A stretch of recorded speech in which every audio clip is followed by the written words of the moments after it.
Welcome to real news. ముందుగా headlines చూద్దాం. విశాఖ ఆర్థిక ప్రగతికి master plan. Vizag economy region పై సీఎం చంద్రబాబు సమీక్ష. 2032 నాటికి $135 బిలియన్ ఎకానమీగా తీర్చిదిద్దడమే లక్ష్యమని వెల్లడి. రోడ్లు, పోర్టులతో పాటు 49 కీలక ప్రాజెక్టులపై సమావేశంలో చర్చ.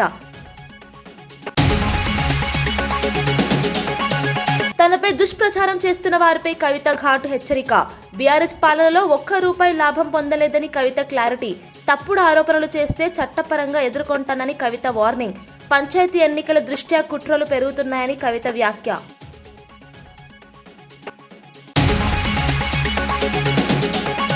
ప్రాంతాల నుంచి వచ్చిన వారు చనిపోవడం బాధాకరమన్న అనిత. ఘాట్ రోడ్లో రాత్రి వాహనాలకు కఠిన నియంత్రణలు ప్రకటించిన అనిత. గిరిజన ప్రాంతాల్లో కమ్యూనికేషన్ వ్యవస్థ బలోపేతం చేస్తామన్న హోంమంత్రి. ప్రమాద మృతుల కుటుంబాలకు 5 లక్షల చొప్పున సహాయం ప్రకటించిన అనిత.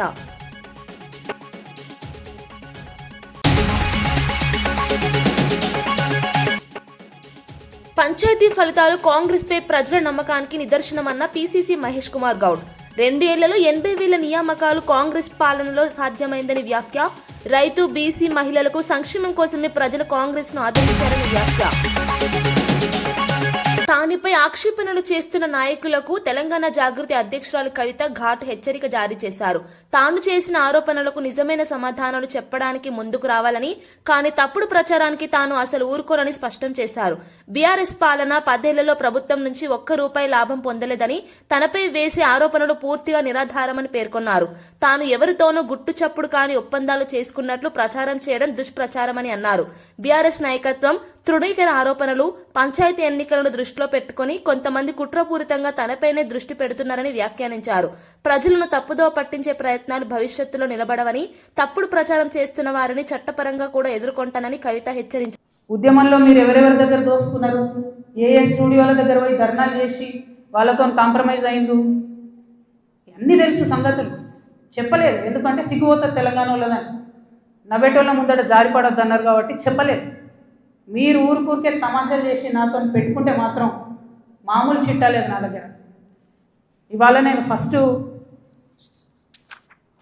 టీ న్యూస్కి లీగల్ నోటీస్ పంపిస్తా ఉన్నా. నా భర్త పేరు పెట్టి కృష్ణారావు అనేటటువంటి ఎమ్మెల్యే గారు ఏదైతే ప్రెస్ మీట్ పెట్టినరో, మీరేమన్నా ఆల్తు ఫాల్తు social media channel T news అంటే? శాటిలైట్ ఛానల్, మీరు ఒక పార్టీని రిప్రజెంట్ చేసే ఛానల్, కనీసం వెరిఫై చేసుకోరా? ఏది పడితే అది వేసేసుడేనా? వేరే వాళ్ళది వేస్తే వాళ్ళు ఊరుకున్నారేమో, నేను ఊరుకునేదాన్ని కాదు, ముందే చెప్తున్నాను. టీ న్యూస్కి లీగల్ నోటీస్ ఇస్తున్నాం. 1 వీక్లో పబ్లిక్ అపాలజీ చెప్పాలి బిడ్డ, పబ్లిక్ అపాలజీ. కోర్టుకి ఈడుస్తాం ఏమనుకుంటున్నారు. తర్వాత ఏలేటి మహేశ్వర్ రెడ్డి గారు, వీరికి కూడా నోటీస్ ఇస్తున్నాం, లీగల్ నోటీసు. 1 వీక్లో మీరు కూడా తప్పుడు సమాచారాన్ని ప్రజలకు ఇచ్చినందుకు, నా భర్త గారికి నా యొక్క పరపతిని దెబ్బతీసే ప్రయత్నం చేసినందుకు నాకు పబ్లిక్ అపాలజీ చెప్పాలని మహేశ్వర్ రెడ్డి గారిని డిమాండ్ చేస్తూ ఉన్నాను. అట్లానే మాధవర్ కృష్ణారావు గారిని మీరు కూడా 1 వీక్ లోపల అపాలజీ చెప్పాలి, లేకపోతే కోర్టుకి ఈడుస్తాం, కోర్టు నుండి క్షమాపణ చెప్పిస్తాం. ఇది నాకు సంబంధం లేని వ్యక్తులు. నేను జాగృతి జనంబాట కార్యక్రమంలో పోతా ఉంటే సడన్గా సోషల్ మీడియాలో ప్రచారం ప్రారంభమవుతుంది. వెంటనే ఏలేటి మహేశ్వర్ రెడ్డి గారు బీజేపీ ఫ్లోర్ లీడర్, ఆయనకి ఏం పనో నాకు అర్థం కాదు, ఆయనకు నాతోనేముందో అర్థం కాదు, నన్నంటే పొలిటికల్గా ఆయనకి ఏం లాభం వస్తుందో నాకు అర్థం కాదు. ఆయన బయటకు వచ్చి సీరియస్గా ప్రెస్ మీట్ పెట్టిండు. ఓకే, ఏం పెడతాడు ప్రెస్ మీటు? ఒక ఫోటో ఉన్న కాపీ తీసుకొని నా భర్తది, దాంట్లో ఏవి రెడ్డి గారి పేరు ఉంది, అది చూపించుకుంటే ఇగో వీళ్ళకి వ్యాపారాలు ఉన్నాయని చెప్తుంటాడు. అసలు ఆయనకి ఏం సంబంధం? అది ఏమన్నా పొలిటికల్ ఇష్యూవా? ఎందుకు మాట్లాడిండు? ఓకే, అంటే దీని వెనుక ఉన్న స్ట్రాటజీ చేసేసి తెలంగాణ ప్రజలు అర్థం చేసుకోవాలి. హరీష్ రావు గారు, బీఆర్ఎస్ పార్టీ ఏదైతే నా మీద దుష్ప్రచారం చేయాలనుకుంటున్నారో అది ఏలేటి మహేశ్వర్ రెడ్డి గారి నోటి నుండి వస్తుంది, బీఆర్ఎస్ పేడ్ సోషల్ మీడియా నోటి నుండి వస్తుంది, ఆ తర్వాత కృష్ణారావు గారు లాంటి ఎమ్మెల్యేల నోటి నుండి వస్తుంది. అంటే వీళ్ళందరూ ఒక స్ట్రాటజికల్గా ఏంటంటే, ఆడపిల్ల బయట తిరుగుతుంది, ఈమెకు అన్ని విషయాలు అర్థమవుతున్నాయి, ప్రజలు వచ్చి చెప్పుకుంటున్నారు, బాధితులు వచ్చి చెప్పుకుంటున్నారు, ఈమె ఇంకా చెప్తే భయం అవుతుంది, మాకు ఇబ్బంది అవుతుంది అని చెప్తున్నారు. నేను మీలాగా పారిపోయే పిరికిపందని కాదు.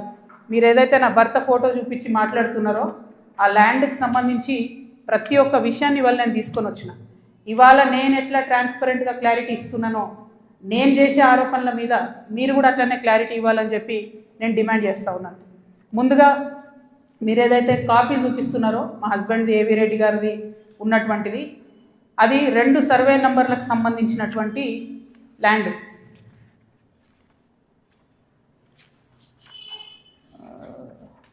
బ్రీఫ్ హైదరాబాద్ 2019 నుండి 2024 వరకు ఆంధ్రప్రదేశ్లో పూర్తిగా హిందూ వ్యతిరేక ప్రభుత్వం నడిచిందని టీటీడీ పాలక మండలి సభ్యుడు భానుప్రకాష్ రెడ్డి తీవ్రంగా వ్యాఖ్యానించారు. హిందూ సెంటిమెంట్లను దెబ్బతీయడమే ఆ పాలన లక్ష్యం అయిందని తెలిపారు. పవిత్ర దేవాలయ వ్యవస్థను రాజకీయ ప్రయోజనాల కోసం ఉపయోగించడం, టీటీడీ నిధులను దారి మళ్లించే ప్రయత్నాలు చేయడం వంటి చర్యలు హిందూ సమాజాన్ని బాధించాయని అన్నారు. తిరుమల వంటి మహా పవిత్ర ధార్మిక క్షేత్రాన్ని వైసీపీ ధనార్జన కేంద్రంగా మార్చిందని, భక్తుల విశ్వాసాన్ని భంగం కలిగించిన ఘటనలు అనేకం జరిగాయని పేర్కొన్నారు. కోట్లాది హిందువుల అభిమానం, భక్తిని కించపరిచే విధంగా ముఖ్యమంత్రి వ్యవహరించారని ఆరోపించారు. ఇకపై హిందూ సమాజం మోసపోకుండా ఉండేందుకు వాస్తవాలను బయటపెట్టడం తమ బాధ్యతగా భావిస్తున్నామని భానుప్రకాష్ స్పష్టం చేశారు. పవిత్ర రథాలు దగ్నమవడం జరిగింది. హిందూ దేవతా విగ్రహాలు చెవు, చెయ్యి, ముక్కు నరికివేయడం జరిగింది. ఇవన్నీ జరిగితే కూడా అప్పుడు నుండి మంత్రులు అవహేళనగా మాట్లాడడం జరిగింది. టీటీడీ నిధులు దారి మళ్లించే ప్రయత్నం చేస్తే అత్యున్నత న్యాయస్థానం హైకోర్టుకు వెళ్ళి స్టే తీసుకొని వచ్చే పరిస్థితి ఆ రోజు ఏర్పడింది.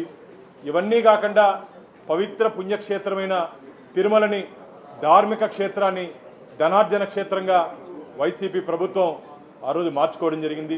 ధార్మిక క్షేత్రాన్ని ధనార్జన క్షేత్రంగా వైసీపీ నాయకులు మార్చుకోవడం జరిగింది. కోట్లాది మంది భక్తుల మనోభావాలు దెబ్బతీసే విధంగా మీరు మాట్లాడడం జరిగింది. ఇది మంచిది కాదు. నేను జగన్మోహన్ రెడ్డి గారిని, కరుణాకర్ రెడ్డి గారిని, సుబ్బారెడ్డి గారిని 3 ప్రశ్నలు అడుగుతున్నా మిత్రులారా. ఈ పరకామణి అంశం అయిన తర్వాత రిపోర్ట్, ఇది విజిలెన్స్ రిపోర్టు, మేము ఆధారాలతో మాట్లాడుతున్నాం. మా ఎన్డీఏ కూటమి చంద్రబాబు నాయుడు గారు కానీ, పవన్ కళ్యాణ్ గారు కానీ, మా అధ్యక్షులు బీజేపీ అధ్యక్షులు మాధవ్ గారు కానీ ఆధారాలతో మాట్లాడుతున్నాం. ఈ విజిలెన్స్ రిపోర్ట్లో ఏముంది తెలుసా? పోలీస్ అధికారుల నుంచి తీవ్ర ఒత్తిడి వచ్చిన కారణంగా ఈ కేసును లోక్ అదాలత్లో రాజీ చేసుకున్నా ఉన్నారు. ఎవరయ్యా పోలీస్ అధికారి? వెంకటేశ్వర స్వామి మీద ఒత్తిడి తెచ్చేంత పోలీస్ అధికారి ఎవరయ్యా? సమాధానం చెప్పు జగన్మోహన్ రెడ్డి గారు, సమాధానం చెప్పండి కరుణాకర్ రెడ్డి గారు, సమాధానం చెప్పండి సుబ్బారెడ్డి గారు. దీంట్లో ఆ ఏవిఎస్ఓ ఒక సమర్థమైన అధికారిని ఆ రోజు విజిలెన్స్ వాళ్ళు కూడా రిపోర్ట్ ఇవ్వడం జరిగింది. ఆ ఏవిఎస్ఓ సతీష్ కుమార్ మొన్న విచారణకు వస్తున్నట్టు సందర్భంలో వారు ఏ విధంగా చనిపోయారో మీడియా మిత్రులందరికీ తెలుసు. ఇది అయిన తర్వాత పోలీసు అధికారి నుంచి ఒత్తిడి వచ్చిందన్నారా? ఇంకోటి అన్నారు జగన్మోహన్ రెడ్డి గారు, దొంగ దగ్గర నుంచి మేము 14 కోట్లు రిజిస్టర్ వాల్యూ 14 కోట్ల ఆస్తులు రాయించుకుంటే దీన్ని తప్పంటారా స్వామి అన్నాడు. అయ్యా స్వామి, దొంగని దాతగా చేశారు, మీరు దొంగని దాతగా చేశారు, థెఫ్ట్ని గిఫ్ట్గా చేశారు. దొంగని దాతగా చేశారు, థెఫ్ట్ని గిఫ్ట్గా చేశారు. ఏ విధంగా రాయించుకుంటారయ్యా మీరు? ఢిల్లీ వాయు కాలుష్యం దేశ రాజధానికి మాత్రమే కాకుండా కోట్లాది ప్రజల ఆరోగ్యానికి పెద్ద ప్రమాదమని రాహుల్ గాంధీ లోక్సభలో స్పష్టం చేశారు. రాజకీయ ప్రయోజనాలు పక్కన పెట్టి ఈ సమస్యపై సమగ్ర చర్చ జరగాలని ఆయన డిమాండ్ చేశారు. కాలుష్యం కారణంగా పిల్లలు, వృద్ధులు, ఉద్యోగులు, కార్మికులు తీవ్ర ఇబ్బందులు పడుతున్నారని వివరించారు. పర్యావరణ రక్షణ ఒక పార్టీ విషయం కాదు, దేశ ప్రయోజనానికి సంబంధించిన సమస్య కాబట్టి వెంటనే చర్చించి పరిష్కారాలు కనుగొనాలని సూచించారు. కాలుష్యాన్ని తగ్గించే చర్యలు, పరిశ్రమల నియంత్రణ, వాహన ఉద్గారాల నియంత్రణ, ప్రజా రవాణా మెరుగుదల వంటి అంశాలను సమీక్షించాలని కోరారు.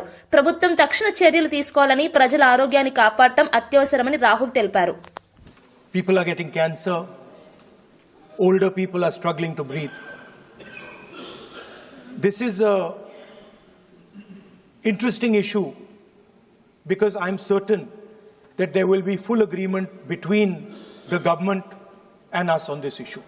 This is not a this is not a ideological issue. This is, everybody in this house would agree that air pollution, the damage it is doing to our people, is something that we would like to cooperate on.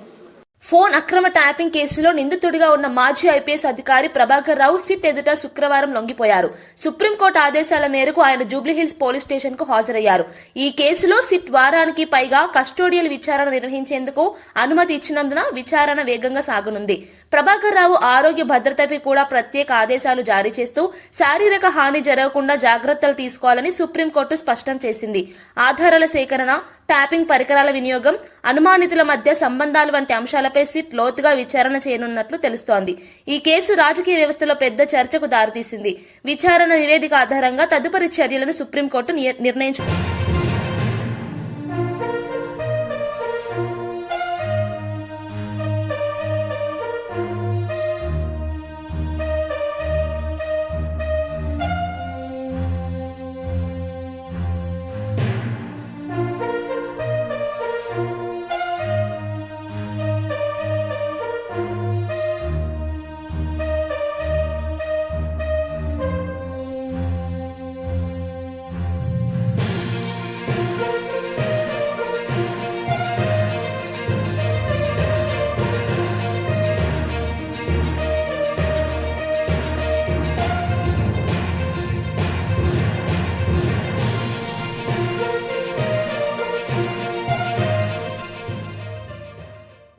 Road ప్రమాదంలో మరణించిన కుటుంబాలకు ప్రభుత్వం పూర్తి సహాయం అందిస్తుందని మంత్రులు గుమ్మిడి సంధ్యారాణి ప్రకటించారు.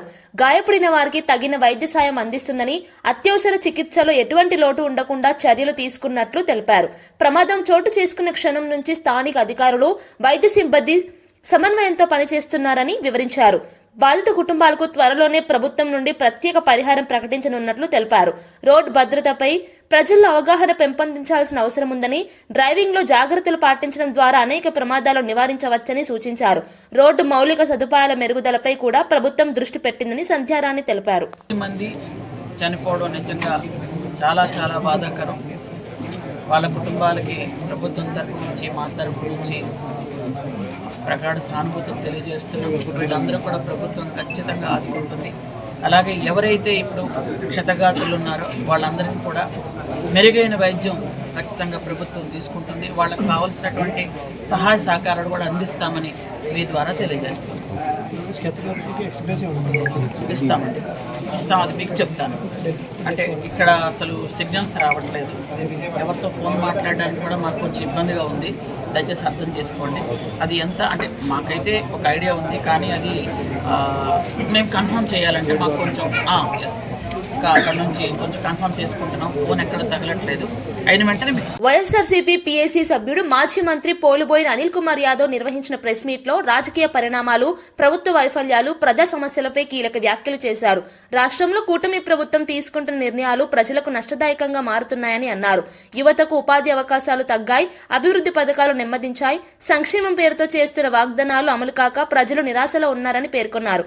TDP, Janasena ప్రభుత్వం ప్రజల మద్దతు ఉన్న అంశాలను కూడా రాజకీయ ప్రతీకారంతో అడ్డుకుంటోందని అన్నారు. పథకాలు నిలిపివేయడం వల్ల పేదల జీవనం మరింత కష్టతరమైందని అనిల్ తెలిపారు. వైఎస్ఆర్సీపీ దీనిపై పోరాటాన్ని కొనసాగిస్తుందని అన్నారు. ఈ మాట అగ్రవర్ణాలకి, బీసీల్లో కొన్ని కులాలకి ఎమ్మెల్యేల అవకాశాలు వస్తాయి. మన జిల్లాలో ఎస్సీ సామాజిక వర్గానికి సంబంధించిన ఎమ్మెల్యేల అవకాశాలు ఉన్నాయి.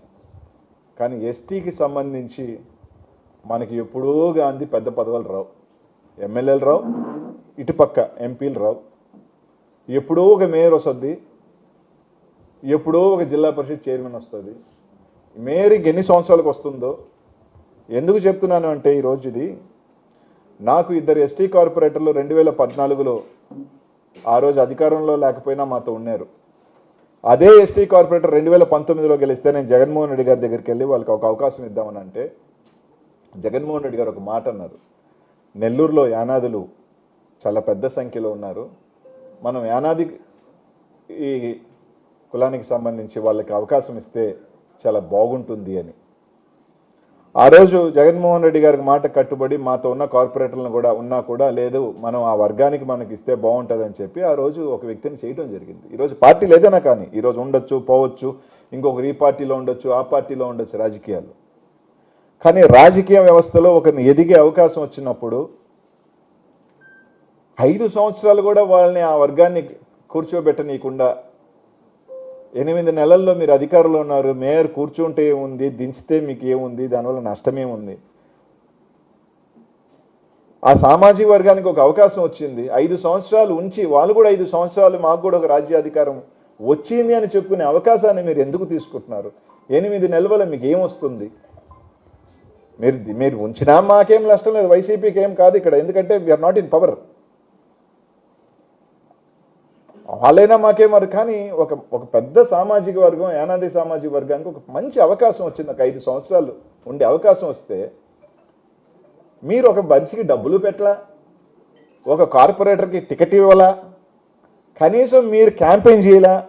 మీకు ఏ సంబంధం లేదు. ఒక కార్పొరేటర్లో ఎవడో పొలం దున్ని మొత్తం వండుకొని మొత్తం పండించి అంతా తీసుకుని దాన్ని కొట్టేసినట్టు కొట్టేసుకొని అధికారాన్ని పెట్టుకొని దౌర్జన్యం చేసి లాక్కోపోయి దానికి సునకానందం పొందుతూ దాన్ని మళ్ళీ మేము లాక్కెళ్తున్నామని చెప్పి ప్రచారం చేసుకుని సిగ్గు చేటైన కార్యక్రమం చేస్తున్నారే. నారాయణ గారిని అడుగుతా ఉన్నా, ఇదే మీ పెద్ద మనిషితనం సార్? మీ స్థాయి ఇంతకి దిగజార్చుకున్నారా మీరు? మాకేం నష్టం, వైఎస్ఆర్ కాంగ్రెస్ పార్టీకి ఏం పోయిందేం లేదు. ఇక్కడ మేము గెలిచినా ఒకటే, లేకపోయినా ఒకటే, మాకు నంబర్స్ లేవు. కానీ నెల్లూరు నగరంలో మీరు దిగజారిపోయినారు. మీ క్యారెక్టర్ మొత్తానికి నష్టపోతుంది ఎవరంటే ఇద్దరే. ఆర్థికంగాను పాపం డబ్బులు తీసి ఖర్చు పెట్టిన దానికిను వీళ్ళు పెద్ద మనుషులు అనుకున్నామే అని చెప్పి బజారు పడిన వాళ్ళు. కుర్రోళ్ళందరూ నాకు తెలిసి ఎంతో కొంత ప్యాకేజో రకరకాలు అసలు వాళ్ళు మెయిన్ వాళ్ళు ముట్టుకుంది. దళారు వ్యవస్థ ఉంది. మళ్ళీ మేమున్నాం మేమే సెట్ చేస్తాం. ఆ దళారు వ్యవస్థ బాగానే ఉంది, పుష్కలంగా ముట్టిందంట, వాళ్ళకి ముట్టిందంట. ప్రపంచంలోనే అతిపెద్ద గిరిజన జాతరగా పేరొందిన మేడారం సమ్మక్క సారలమ్మ జాతర ఏర్పాట్లను మంత్రులు పొంగులేటి శ్రీనివాసరెడ్డి, సీతక్క కలిసి పరిశీలించారు. జాతర సమయం సమీపిస్తుండటంతో పనుల పురోగతి పరిశీలించి విభాగాల అధికారులు వేగంగా పూర్తి చేయాలని ఆదేశించారు.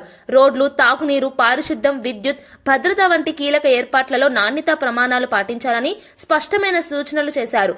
భక్తుల రాక పెద్ద ఎత్తున ఉండే అవకాశం ఉన్నందున ట్రాఫిక్ నియంత్రణ, వైద్య శిబిరాలు, అత్యవసర సేవలను మరింతగా బలోపేతం చేయాలని కోరారు.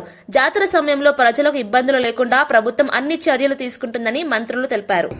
ఎక్కడ రోడ్డు వసతులు, ఇతరత్ర అన్ని వసతులు కూడా కల్పిస్తూ దానికి సంబంధించిన పనులన్నీ కూడా వడివడిగా గతంలో లాగా టెంపరవరీగా కాకుండా శాశ్వతమైన పనులు ఈ రాష్ట్ర ప్రభుత్వం డబ్బు ఎంత ఖర్చైనా పర్వాలేదు, శాశ్వతమైన పనులు చేయాలి అని చేసే విధంగా కార్యక్రమాలు చేపట్టాం. ఆ దిశలో పనులు జరుగుతున్నాయి. ఆ అమ్మవార్ల దయతో గిరిజనుల ఆశయాలకి, ఆలోచనలకి, పూజారులు ఆలోచనలకు అనుగుణంగా ఆ రేంజ్లో ఈ కార్యక్రమాలన్నింటినీ రైట్ టైంలో పూర్తి చేస్తామని కూడా ఈ సమ్మక్క సారలమ్మ భక్తులందరికీ మనస్ఫూర్తిగా ఈ వేదిక ద్వారా తెలియజేస్తారు. తాజా పంచాయతీ ఎన్నికల ఫలితాలు కాంగ్రెస్ ప్రభుత్వంపై ప్రజల విశ్వాసాన్ని స్పష్టంగా చూపిస్తున్నాయని టీపీసీసీ చీఫ్ మహేష్ కుమార్ గౌడ్ అన్నారు. సీఎం రేవంత్ రెడ్డి నేతృత్వంలో గత 2 ఏళ్లలో జరిగిన అభివృద్ది, సంక్షేమం, పారదర్శక పాలన వల్లే ప్రజలు కాంగ్రెస్ ను విస్తృతంగా ఆదరించారని చెప్పారు. బీఆర్ఎస్ 10 ఏళ్ల పాలనలో 50,000 ఉద్యోగాలు కూడా ఇవ్వలేకపోయినప్పుడు కాంగ్రెస్ ప్రభుత్వం 2 సంవత్సరాల్లోనే 80,000కు పైగా నియామకాలు చేయగలిగిందని అన్నారు. రైతులకు మద్దతు, బీసీలకు రిజర్వేషన్లు, మహిళా సంక్షేమ పథకాలు ప్రజల్లో మంచి స్పందన తెచ్చాయని పేర్కొన్నారు. స్థానిక సంస్థల ఎన్నికలు రాబోయే అసెంబ్లీ ఎన్నికలకు సంకేతమని అభిప్రాయపడ్డారు. పోతాము, ఇదో ఘనమైన విజయం, ఇది కార్యకర్తల విజయం. కాంగ్రెస్ పార్టీ పట్ల ప్రజలకు ఉన్నటువంటి ప్రేమ, సంతృప్తిని ఈ ఎన్నిక ద్వారా వ్యక్తపరిచినారు. అంతే బాధ్యతతో ముఖ్యమంత్రి గారు, మంత్రులంతా సమన్వయంతో ముందుకెళ్లి ఈ రాష్ట్రం యావత్ దేశం గర్వించదగ్గ విధంగా హైదరాబాద్ నగరం 4వ సిటీ కారణంగా ప్రపంచ నగరాల్లో ఒక మేటి నగరంగా తీర్చేందుకు మా ప్రయత్నం ఉంటుంది. ఈ దశగా మా ప్రయత్నం సాగుతుంది. ఇంకో విషయం, ఓటు చోరీ విషయంలో రాష్ట్ర వ్యాప్తంగా ఎన్నికలు ఉన్నప్పటికీ కూడా అంతకుముందు మా జిల్లా కాంగ్రెస్ కమిటీ అధ్యక్షుల యొక్క ఎన్నిక ప్రక్రియ జరిగినప్పటికీ కూడా కష్టపడి దాదాపు 10 నుంచి 12 లక్షల మధ్యన ఓటు చోరీ మీద సంతకాలను సేకరణ జరిగింది. ఆ ట్రక్కులు ఢిల్లీ చేరుకున్నాయి. ఈ సాయంత్రానికి ఇందిరాభవన్ ఏఎస్ హెడ్ క్వార్టర్కి చేరుకుంటా ఉన్నాయి. 14వ తేదీన ముఖ్యమంత్రితో సహా యావత్ కేబినెట్ మంత్రులు, మా మెజారిటీ ఎమ్మెల్యేలు, ఎంపీలు, ఎమ్మెల్సీలు అందరూ కూడా రామ్లీలా మైదానంలో జరిగే మహాధర్నాలో పాల్గొంటా ఉన్నారు. పాల్గొనాల్సిందిగా నేను విజ్ఞప్తి చేస్తూ ఉన్నాను. 11న జరిగిన మొదటి ఫేజ్ ఎన్నికలు ముగిసిన చోటు నుంచి పెద్ద ఎత్తున కార్యకర్తలు కూడా మహాధర్నాలో ఢిల్లీలో జరిగే కార్యక్రమంలో పాల్గొంటా ఉన్నారు. ఆ దశగా వారందరూ పాల్గొనాల్సిందిగా పెద్దలందరికీ, మా పిఏసీ సభ్యులకి, మంత్రులకి, ఎమ్మెల్యేలకి, ఎమ్మెల్సీలకి, ఎంపీలందరూ కూడా విజ్ఞప్తి చేస్తూ ఉన్నాను. దేశం ప్రజాస్వామ్యాన్ని కూని చేసే విధంగా ఈ దేశం నడుస్తున్నటువంటి బీజేపీ ప్రభుత్వం ప్రయత్నాలు చేస్తూ ఉంది. స్వయం ప్రతిపత్తి కలిగిన సంస్థలను కూడా నిర్వీర్యం చేస్తూ సిబిఐని, ఈడీని విచ్చలవిడిగా వాడుకుంటూ ఎలక్షన్ కమిషన్ ఆఫ్ ఇండియాని కూడా తన గుప్పిట్లో పెట్టుకొని వారికి అనుకూలంగా అవసరం చోట ఓట్లు తీసివేత, అవసరం కావాల్సిన చోట ఓట్లు కలపడం, ఇవన్నీ. కాకినాడ జిల్లా పిఠాపురంలోని పాదగయ క్షేత్రానికి మహారాష్ట్రలోని నాసిక్ నుంచి దాదాపు 300 మంది స్వామీజీలు ప్రత్యేకంగా చేరుకోవడంతో ప్రాంతం భక్తిమయంగా మారింది. కుక్కుటేశ్వర స్వామివారి ఆలయం కాషాయ వర్ణంతో అలంకరించబడగా శివనామ స్మరణతో పరిసరాలు మార్మొగ్గాయి. పిఠాపురం క్షేత్రానికి కాశీతో సమానమైన ఆధ్యాత్మిక ప్రాధాన్యం ఉందని స్వామీజీలు పేర్కొన్నారు. కోట్లాది పితృదేవతల విమోచన స్థలంగా భావించబడే ఈ ప్రదేశానికి వచ్చే భక్తుల సంఖ్య ఇటీవల సంవత్సరాల్లో భారీగా పెరుగుతోంది. ఆలయ అధికారులు స్వామీజీలకు ప్రత్యేక దర్శనం, వేద పండితులతో సమావేశాలు ఏర్పాటు చేశారు. ఈ సందర్శనతో పిఠాపురం ఆధ్యాత్మిక ప్రసిద్ధి మరింతగా వెలుగులోకి వచ్చింది. పవిత్రం తెలపడానికి మన భారతదేశంలో ఉన్న సాధు సంతులంతా వచ్చి మన గోదావరి పవిత్రత అంటే ఏంది, అసలు గోదావరి అంటే ఏంది, మనకు ఉత్తర భారత్ లో నర్మదా ప్రదక్షిణ ఎంత ముఖ్యమో మన గోదావరి కూడా అంత ముఖ్యమే అని మన భారతదేశంలో ఉన్న సాధు సంతులు అందరు వచ్చి ఈ గోదావరి ప్రదక్షిణ చేస్తుంది. ఎందుకు అని అంటే మనదిక్కడ రోజు రోజుకు హిందూ ధర్మం నశిస్తుంది. దీన్ని జాగృతం చేయడానికి సాధు సంతులు ఒక్కటయ్యి వీళ్ళందరూ కలిసి మన భారతదేశంలో ఉన్న మొత్తం అందరికీ గోదావరి అంటే ఏందో తెలియాలని మన గోదావరి ప్రదక్షిణ చేసి మన భక్తులందరికీ సాధు సంతుల ఆశీర్వాదం ఉండాలని రాజేందర్ మహారాజ్ సంకల్పం తీసుకొని భారతదేశంలో ఉన్న అన్ని ప్రాంతాల నుంచి ఉన్న సాధు సంతులు అందరినీ తీసుకొని తన ఈ గోదావరి ప్రదక్షిణ చేస్తుండ్రు. మనము ఈ సాధు సంతుల ఆశీర్వాదం తీసుకొని మన 2 రాష్ట్రాల తెలంగాణ, ఆంధ్ర రాష్ట్రాల ప్రజలు వాళ్ళ పాదధూళ్ళతోటి పవిత్రం అవుతారనే ఉద్దేశంతో మీ అందరికి ఆ గోదావరి మయ్య ఆశీర్వాదం ఉండాలని కోరుకుంటున్నాం.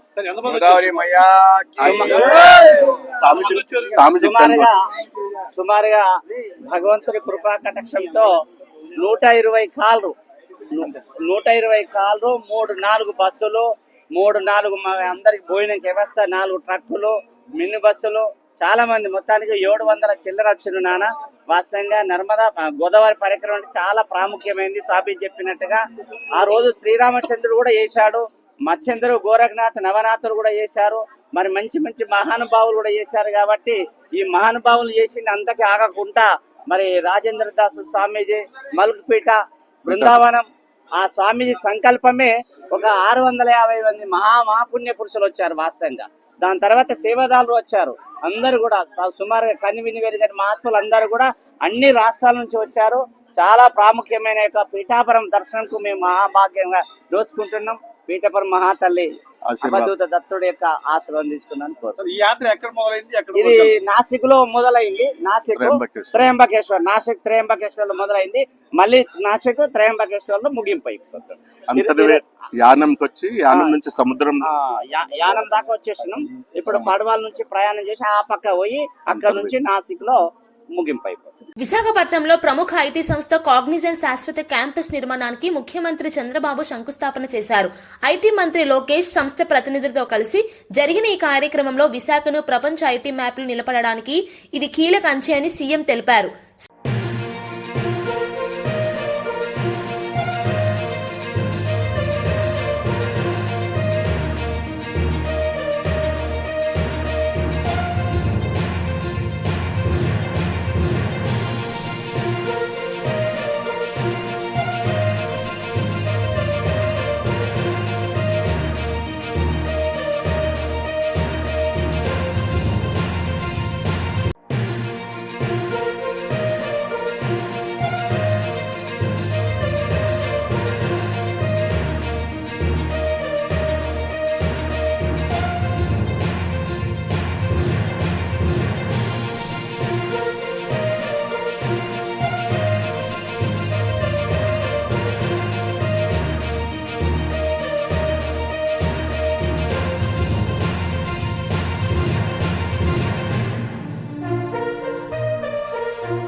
జర్మనీ భారతదేశం మధ్య సుదీర్ఘ స్నేహబంధం కొనసాగుతుందని డిప్యూటీ సీఎం భట్టి విక్రమార్క పేర్కొన్నారు.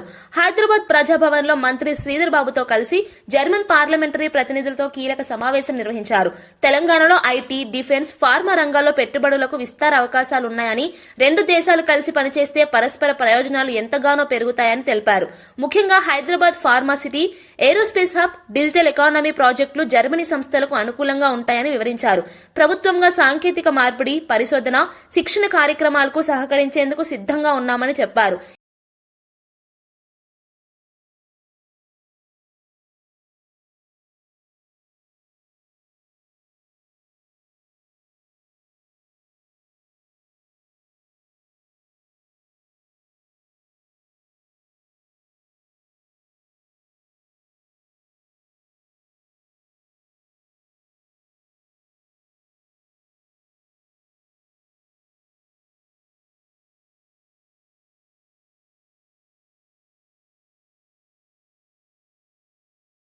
వార్తలు ముగించే ముందు ముఖ్యాంశాలు మరోసారి. విశాఖ ఆర్థిక ప్రగతికి master plan, Vizag economy region పై సీఎం చంద్రబాబు సమీక్ష. 2032 నాటికి $135 బిలియన్ ఎకానమీగా తీర్చిదిద్దడమే లక్ష్యమని వెల్లడి. రోడ్లు, పోర్టులతో పాటు 49 కీలక ప్రాజెక్టులపై సమావేశంలో చర్చ. తనపై దుష్ప్రచారం చేస్తున్న వారిపై కవిత ఘాటు హెచ్చరిక. బీఆర్ఎస్ పాలనలో ₹1 లాభం పొందలేదని కవిత క్లారిటీ. తప్పుడు ఆరోపణలు చేస్తే చట్టపరంగా ఎదుర్కొంటానని కవిత వార్నింగ్. పంచాయతీ ఎన్నికల దృష్ట్యా కుట్రలు పెరుగుతున్నాయని కవిత వ్యాఖ్య.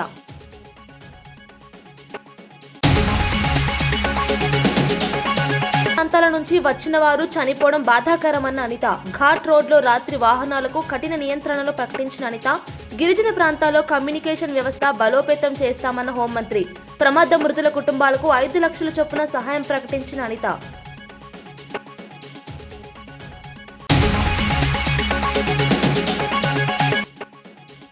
పంచాయతీ ఫలితాలు కాంగ్రెస్ పై ప్రజల నమ్మకానికి నిదర్శనమన్న పీసీసీ మహేష్ కుమార్ గౌడ్. 2 ఏళ్లలో 80,000 నియామకాలు కాంగ్రెస్ పాలనలో సాధ్యమైందని వ్యాఖ్య.